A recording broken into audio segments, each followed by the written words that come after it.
dit, nous avons le 8 règnes universels, c'est-à-dire les règnes qui gouvernent tout l'univers.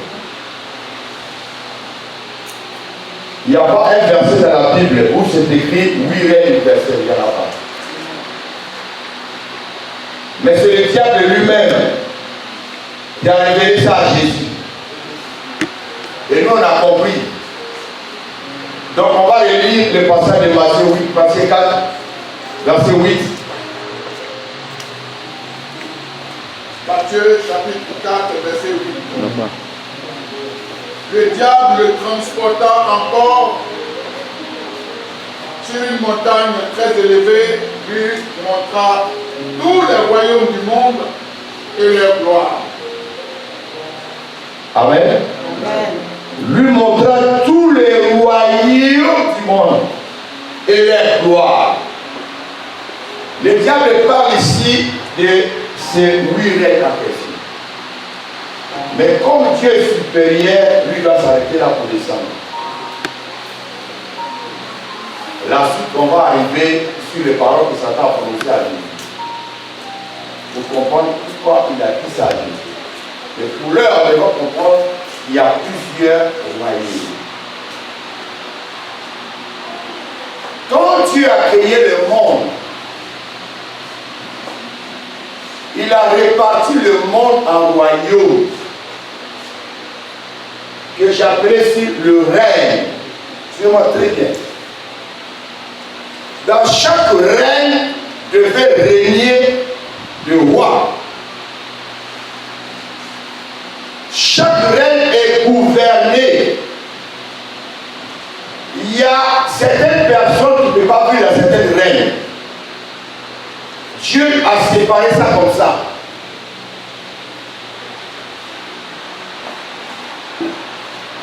Le premier règne que j'ai développé après, nous avons le règne de Dieu. Après le règne de Dieu, vient le règne humain. Après le règne humain, vient le règne des esprits. Le règne des esprits est divisé en deux. Bon, le frère là, il n'a pas su quand j'étais là, sinon j'allais faire ça. Ce règne-là est divisé en deux. Donc il doit avoir un trait là.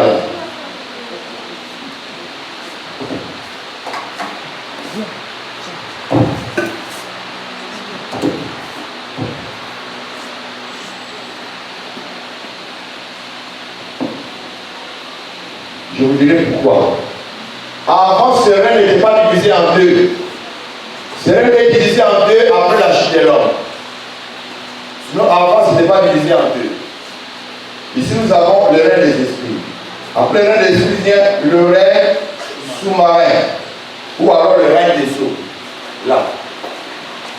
Après vient le règne végétal. Après vient le règne animal, le règne souterrain. Souterrain, c'est dans le sous-sol. Et après vient le règne terrestre. Voilà comment les 8 règnes sont répartis. Nous commençons d'abord à expliquer chaque règne. Et après, nous allons développer deuxième sujet qui est... Pardon, nous allons expliquer d'abord tous les règnes. Et après, nous allons expliquer la chute de l'homme. La flèche que vous voyez là. Vous voyez? L'homme était là, positionné là. Il a connu la chute jusqu'ici. Ici, c'est sa restauration. Flèche que là. La restauration de l'homme. Ok? Ça passe? Est-ce que ça passe? Amen. Ok. Maintenant, nous commençons au règne de Dieu. Là, pour ceux qui écrivent, vous écrivez Genèse chapitre 1er, le verset 1. On peut lire ça rapidement, au commencement. Genèse chapitre 1. Un autre cherche en même temps, Jean chapitre 1, verset 1 à 3, à 2. Genèse chapitre 1, à partir du verset 1. Au commencement, Dieu créa les cieux et la terre. Au commencement, Dieu créa le ciel et la terre. Au commencement, commencement, Dieu. Quand on lit Genèse, Genèse est allé un peu vite à la personne. Il dit, au commencement, Dieu créa le ciel et la terre. Il allait s'arrêter au commencement, Dieu. Quelqu'un m'entend? Je le prends pour quelqu'un. Genèse allait s'arrêter au commencement, Dieu créa le ciel et la terre. Parce que Dieu est au commencement. Maintenant, c'est Jean qui vient nous expliquer Genèse chapitre 1, verset 1. Tu me fais comprendre? C'est Jean qui vient nous expliquer Genèse 1, verset 1. Il dit quoi? Au commencement était la parole. Était la parole. Et la parole était avec Dieu. La parole était avec Dieu. Et la parole était Dieu. Et la parole était Dieu. Remarquez bien, tout ça se résume sur Dieu, Dieu, Dieu, Dieu. Au commencement, Dieu créa le ciel et la terre. Au commencement était la parole. La parole était avec Dieu et la parole était Dieu. Ça se résume autour de Dieu. Il veut dire quoi? Le premier règne ici, c'est Dieu seul qui règne. Sans partage. Il règne avec quoi? Avec sa parole. Sa parole. Notez bien, le premier règne, c'est le règne de Dieu. Ici, Dieu règne seul. Seul. Sans partage. Il est ici avec qui? Avec sa parole. Amen. Là, c'est clair. Maintenant, nous sommes au deuxième règne ici. On appelle ça le règne humain. C'est-à-dire que Dieu a pensé à l'homme. Il a dit, bon, il faut que l'homme quand même règne. Dans la création, l'homme a été créé le quel jour? Le sixième jour. Vous allez remarquer que toutes les choses du monde ont été créées avant l'homme. Dieu a créé le ciel et la terre. Il a créé les animaux, la verdure, le machin et tout, la lumière, les astres, il a créé de l'eau, il a créé les poissons, tout ça. L'homme vient à quelle position? À la sixième position. Mais regardez bien, l'homme vient à la sixième position, mais si là j'ai placé l'homme à quelle position? Voilà. Deuxième position, l'homme vient après qui? Dieu. Après Dieu. Regardez bien. Est-ce que un roi sans un peuple, il peut régner? Pour que le roi règne, il a besoin de qui? C'est ce que tu as fait.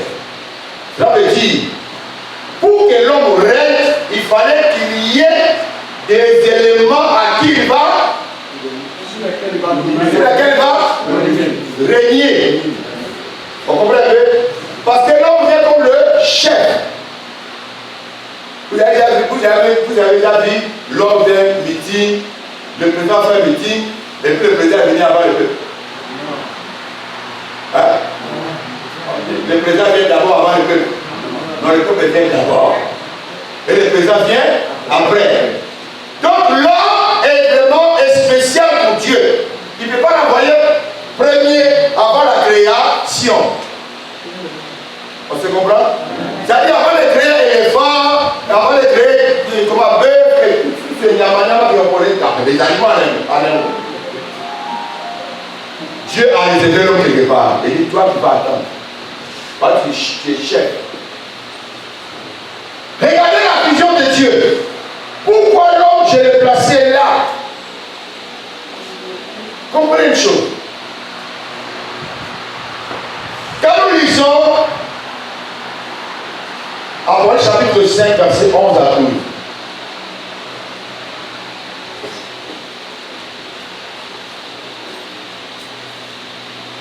Apocalypse chapitre 5 à 12. 11 à 12.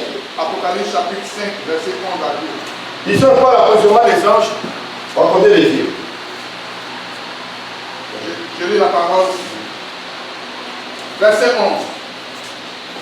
J'ai regardé et j'entendis la voix de beaucoup d'anges autour du trône et des êtres vivants et des vieillards, et le nombre était des myriades de myriades et des milliers de milliers. Les gens sont où? Autour du trône. Le trône est où? Au ciel. Auprès de Dieu. On est d'accord? Amen, amen pas. Amen. Suivez-moi très bien. Malgré que les gens soient autour du mais n'ont pas la capacité de se caler à l'homme. C'est vraiment très bien. Dieu, dans sa création, il va mettre l'homme au-dessus des anges. Peu importe leur supériorité. Pourquoi? Lisons Genèse chapitre 1. Écoutons la pensée de Dieu. Le verset 26 à 27. Écoutez bien. Écoutez bien. Genèse 1, chapitre 10. Genèse chapitre 1, à partir du verset 26 à 27. Puis Dieu dit, faisons l'homme à notre image, selon notre ressemblance. J'ai bien dit que Dieu ici, il est avec qui? Avec sa parole. Maintenant, il parle à sa part. Faisons l'homme à notre image. Selon notre ressemblance. Or, les anges n'ont pas été créés à l'image et à la ressemblance de Dieu. Je suis développé quelque chose pour que tu comprennes l'importance de l'homme auprès de Dieu. Ici, Dieu dit faisons l'homme à notre image, selon notre ressemblance. Hébreu dit il a fait de ses anges le vent, mais de ses serviteurs une flamme de feu. Vous comprenez? Quand on va développer sur les fils, je parlerai de ça, mais je vais quand même introduire. Les anges ont été créés. Ok? Maintenant, la différence, c'est que Adam aussi a été créé.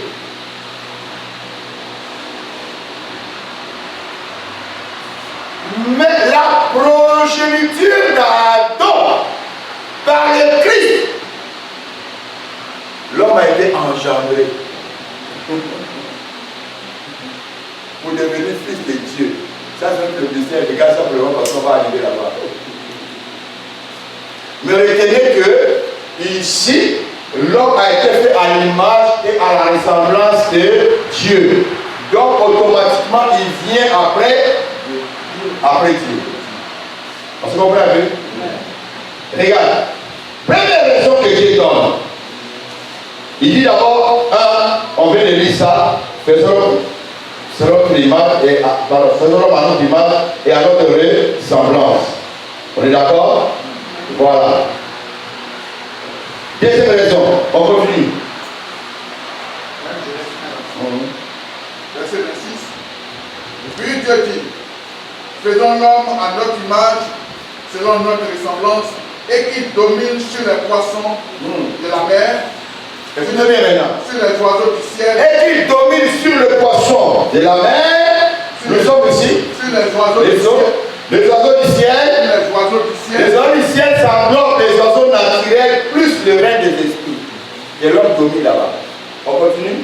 sur le bétail, Le bétail. sur toute la terre. Donc, pour boucler, il dit que l'homme règne sur toute la. C'est-à-dire, tout ce royaume-là, l'homme fait quoi?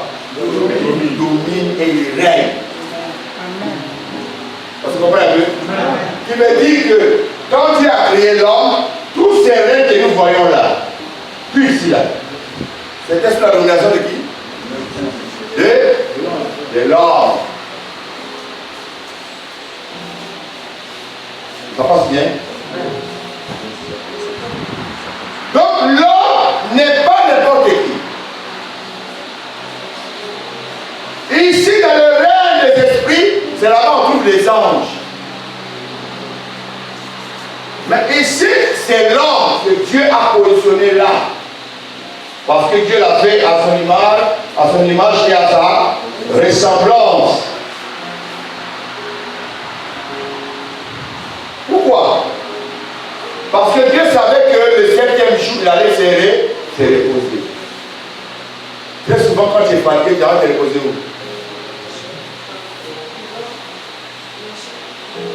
Hein? À la maison? Bon, je rentre à la maison, je m'avais reposé. On est d'accord? Écoute bien. Quand Dieu a créé l'homme, non seulement il a créé l'homme pour qu'il domine, Mais Dieu a créé l'homme pour que l'homme soit sa maison de repos. Amen. Amen. Oui, lui, il allait habiter pour se reposer. Dieu a dit que l'homme soit son habitation. Lisons Actes des Apôtres, 7, verset 48.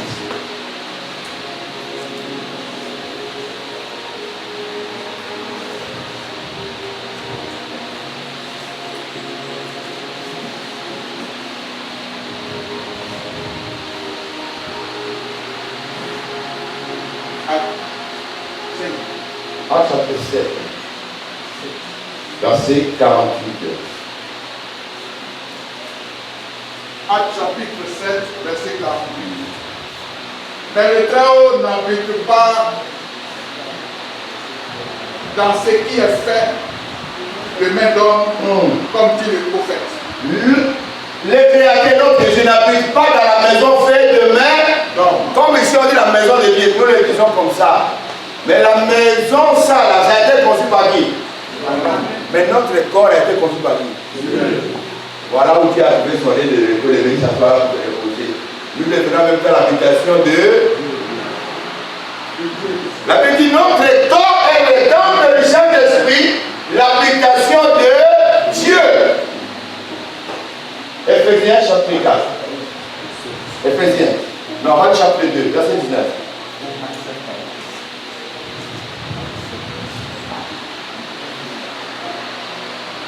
Éphésiens chapitre 2, verset 19 à 22.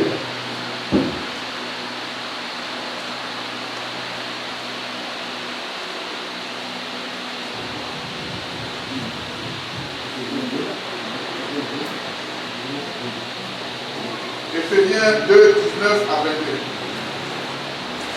Verset 19. Ainsi donc, vous n'êtes plus des étrangers ni des gens du dehors. Vous n'êtes plus ni les étrangers, ni les gens du dehors. Mais vous êtes concitoyens. Vous êtes concitoyens des saints. des saints, Gens de la maison de gens de la maison de Dieu. Parce que vous comprenez un peu? C'est toi et moi, nous constituons la maison de Dieu. Tout ça là pour amener l'homme à comprendre que tu n'es pas n'importe qui. Dès la création, Dieu a pensé de t'élever au-dessus de toute créature. Amen. Que tu sois au-dessus de tous ces règnes-là. Que les règnes des esprits, les règnes sous-marins, végétales, animales, souterrains, tous tes esprits. Amen. Amen. Amen. Amen. Maintenant, suivez. C'est le psalmiste qui vient nous révéler l'écart qui existe entre l'homme et Dieu. L'écart qui existe entre l'homme et Dieu. C'est comme si c'est le trait là, quoi. C'est le trait là. Entre l'homme et Dieu. L'écart là. L'écart qui existe entre l'homme et Dieu. L'écart là. C'est léger, c'est léger. Somme chapitre 8. Verset 6 à 9.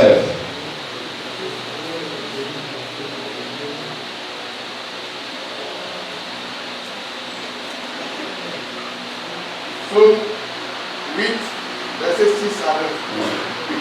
Tu l'as fait de peu inférieur à Dieu. Tu l'as fait de peu. Tu l'as fait de peu Inférieur à Dieu. Inférieur à Dieu. Et tu l'as couronné de gloire. Tu l'as fait de peu inférieur à Dieu. Ça veut dire entre Dieu et l'homme, l'écart n'est pas trop large. Une petite différence, non, une petite écart entre Dieu et l'homme. Parce que quand on dit qu'il est créé à mon image, et on ajoute à ma ressemblance, l'écart c'est que l'autre esprit, l'autre chair. Vous comprenez un peu? Mais sinon, entre Dieu et l'homme, l'écart est. Maintenant, les gars, dit quoi? La suite, on continue.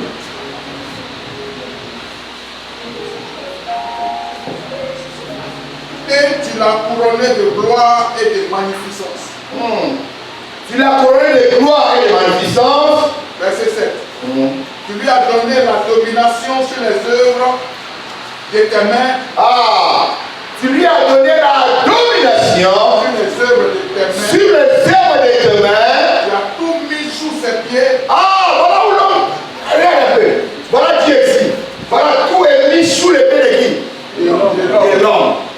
Regarde la position où Adam avait au départ dans le jardin d'Éden. C'est pas merveilleux ça? Amen, amen, pas. Ça dit, tous ces reins-là obéissaient à qui? Adam. Ok? On n'a jamais dit que Dieu est mauvais, on ne va pas se dire là. Non, il n'a jamais été mauvais, il sera jamais mauvais. C'est l'homme lui-même qui a mélangé la paix. Vous allez comprendre. Gloire à Jésus. C'est comme ça. Vous allez remarquer que ici, là, l'écart, le peu d'écart qu'il a, c'est que l'homme ici, il est Dieu devant toutes ces choses-là. Mais il n'est pas Dieu devant le Dieu créateur. C'est ça l'écart. Vous comprenez? Quand Jésus parlait aux Juifs, à ses frères Juifs, il dit, tu prêches bien, tu prêches bien, tu fais des délivrances, pourquoi que Dieu avec toi, mais où moi n'est pas content avec toi? Toi qui es l'homme là, tu te fais dans là à Dieu, c'est là. Écoute ce que Jésus répond. Prends Jean rapidement. Jean 10, verset 33. Écoute ce que Jésus ce qu'il a écrit. Jean 10, 33, 34. Jean 10, 33. Les Juifs lui répondirent, ce n'est point pour une bonne œuvre, que nous te lapidons, mais pour un blasphème. Et parce que toi, qui es homme, tu fais Dieu. Il dit qu'il répond pas. Jésus répond pas. N'est-il pas? Jésus leur répondit, n'est-il pas écrit dans votre loi, j'ai dit, moi Dieu, j'ai dit, vous êtes des dieux. Il a dit quoi? Vous êtes des dieux. Acclamez la parole. Wow. Les gens qui vont dire, il sait qui je suis. Il sait qui je suis. Donc, eux-mêmes, ils ne savaient pas qui ils étaient. Mais Jésus leur révèle, n'est-il pas écrit dans vos lois que vous êtes des dieux? C'est ainsi que, quand Dieu envoie Moïse vers Pharaon, Pharaon a commencé à voir quoi? Et pardon, Moïse a commencé à voir quoi? Peur d'affronter Pharaon. Dieu lui fait une promesse. Il dit, écoute Moïse, moi, je t'ai fait Dieu devant Pharaon. Et Aaron, ton frère, sera ton prophète. C'est-à-dire que Moïse, devant Pharaon, il écrit. Si tu lis ce passage-là, c'est écrit Dieu avec les deux majuscules. Qui a déjà dit ça? Ok, on va lire ça, Exode 7, verset 1. C'est écrit Dieu avec les deux majuscules. Ce n'était pas les deux minuscules. Hein? Exode chapitre 7, verset 1. Exode chapitre 17, verset 1. L'Éternel dit à Moïse, vois, je te fais Dieu au Pharaon, et Aaron ton frère sera ton prophète. Regarde Dieu, là, c'est quelqu'un d'eux. Grandeur ou petit. Grandeur appartient à qui? À Dieu. Comme je le disais tout à l'heure, là, devant toutes ces choses-là, il est le Dieu créateur.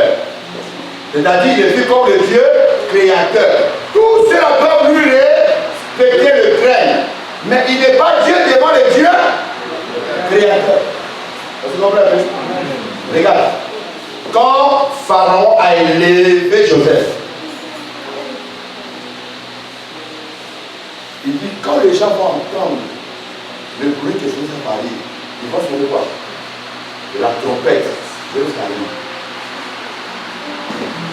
Et quand Joseph arrive, tout le monde va faire quoi? Va se prosterner. Or, la prosternation doit être réservée au roi. Vrai ou faux? Mais Pharaon lui a dit, la différence qui va exister entre toi et moi, c'est les rôles. Sur le reste, on est même chaud. Lis ça pour nous dans Exode.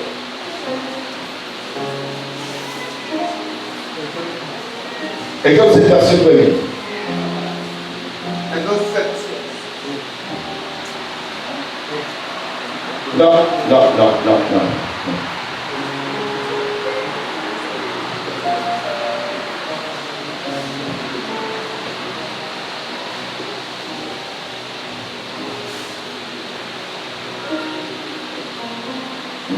C'est pas dans Exode. Exode 7, verset 1, on va dire ça tout à l'heure. Ok? Bon, d'accord. Le passage là, j'ai lu ça quelque part, ça m'a échappé. Mais c'est comme ça. Pharaon a répondu à Joseph. L'écart qui va exister entre toi et moi, c'est les jours. À part ça, on est pareil. Qui veut dire que Dieu a fait ça l'homme Dieu. Il a fait Dieu devant le règne ici. On est d'accord? Mais il n'est pas Dieu devant le Créateur. Pourquoi? Parce qu'elle nous dit que la louange, la gloire, les acclamations, les honneurs appartiennent à qui? À Dieu. Vous comprenez? Ça c'est réservé à lui parce qu'il a été jaloux. Mais quand l'homme lui a donné le règne, c'est tout ce règne-là. On a compris? Est-ce qu'on a compris le règne humain? Maintenant, le problème qui est là, avant de détailler ici, nous avons aussi la chute de l'homme. Voilà les problèmes. La chute de l'homme qui va donner la capacité à ce règne-là. Nous avions compris que l'homme règne sur tout ce règne. Mais Dieu avait déjà averti à l'homme. Depuis Genèse chapitre 2, verset 17. Dieu dit quoi alors? Genèse 2, verset 17. Mais, si tu ne mangeras pas de l'arbre de la connaissance et du bien, de la connaissance du bien et du mal, car le jour où tu en mangeras, tu mourras. Ah! Dieu a dit l'homme, tu ne mangeras pas l'arbre de la connaissance du bien et du mal. Car le jour où tu en mangeras, tu feras quoi? Tu mourras. Dis avec moi, aïe aïe aïe. Non, Adam n'a pas bien compris ce message-là. Il a fait ça à la légèreté, il n'a pas bien compris. Tu mourras, il n'a pas bien compris là.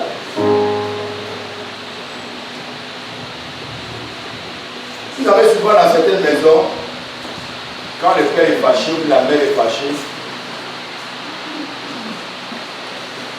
au lieu, lui au plan de frapper sa femme, lui au plan de frapper son mari, c'est le verre de télévision qui prend les pots cassés.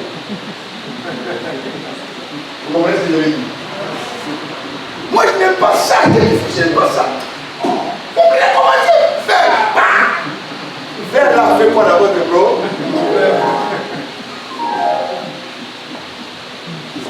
On prend la télévision, on casse. Si la télévision pouvait parler, mais qu'est-ce que moi j'ai fait? C'est entre eux.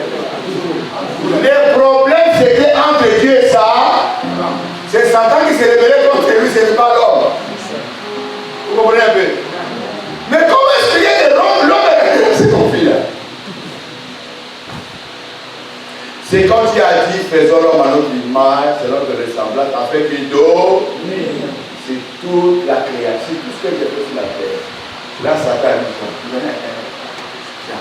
Moi, Satan attendait que quand Dieu a créé le paradis, là, il attendait que Dieu, Satan, Dieu lui dit bon, mon ami, tu vas régler sur tout ça, y compris l'homme de créé.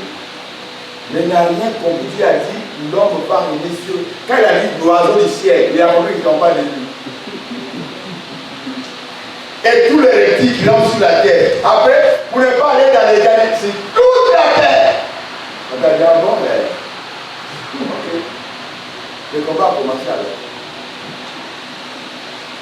Donc, quand l'homme a été créé, Satan lui dit, tu sais qui je suis? Satan enviait cette gloire-là. Parce que l'homme dominait sur tout. Le diable ne veut pas sur tout ça. Non. Dieu a élevé l'homme au-dessus des anges. Au-dessus de Satan, le diable. Vous comprenez? Mais le diable a envié la position de l'homme. Il fallait qu'il fasse tout pour que l'homme chute. Voilà pourquoi Dieu a averti l'homme. Tu ne mangeras pas cet arbre. Quand les jours tu en mangeras, tu mourras. Mais c'est quoi qui nous éclaircit bien la mort en question. Alors dans Romains chapitre 3.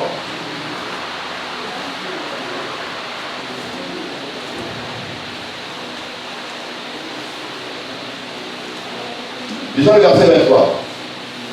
Romains 3, verset 3. Car tous ont péché. Oui, Car tous ont péché et sont privés de la gloire de Dieu. Verset 24. Attends d'abord.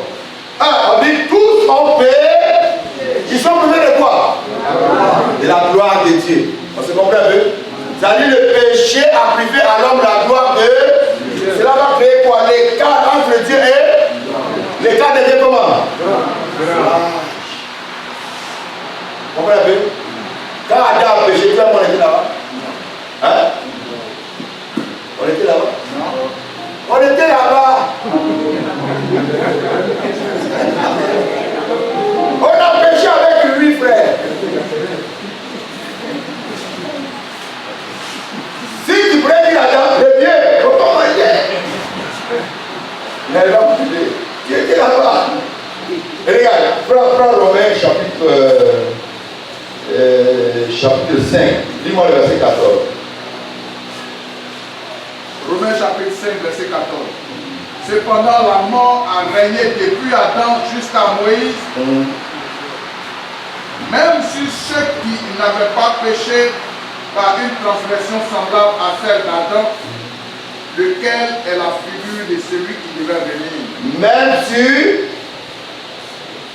ceux qui n'ont pas péché, Même ceux qui n'avaient pas péché ceux qui n'avaient pas péché comme toi et moi, par une transgression semblable à celle d'Adam. par une transgression semblable à celle d'Adam, nous on n'a pas péché parce qu'on n'était pas là-bas.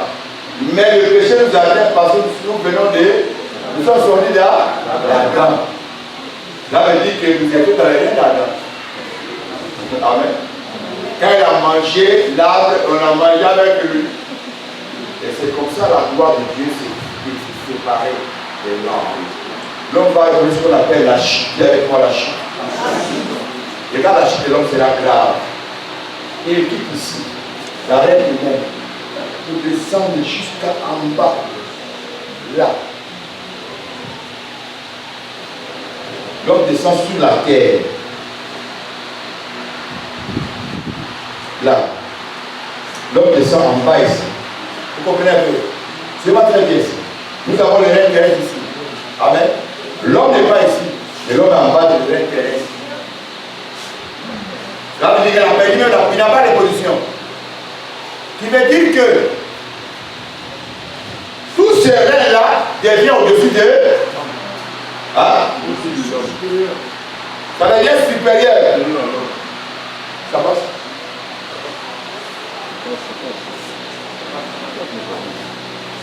Et tout va très bien. Regarde la position, Satan a mis l'homme ici.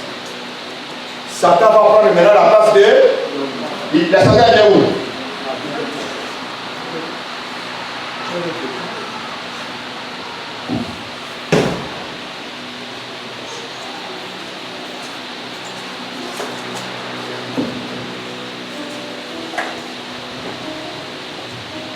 Chapitre 5, verset 19. On va bien comprendre ce que je veux dire.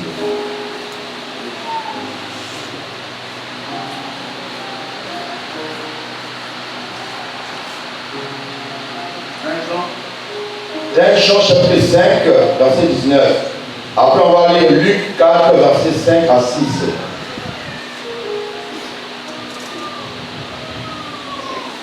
Jean chapitre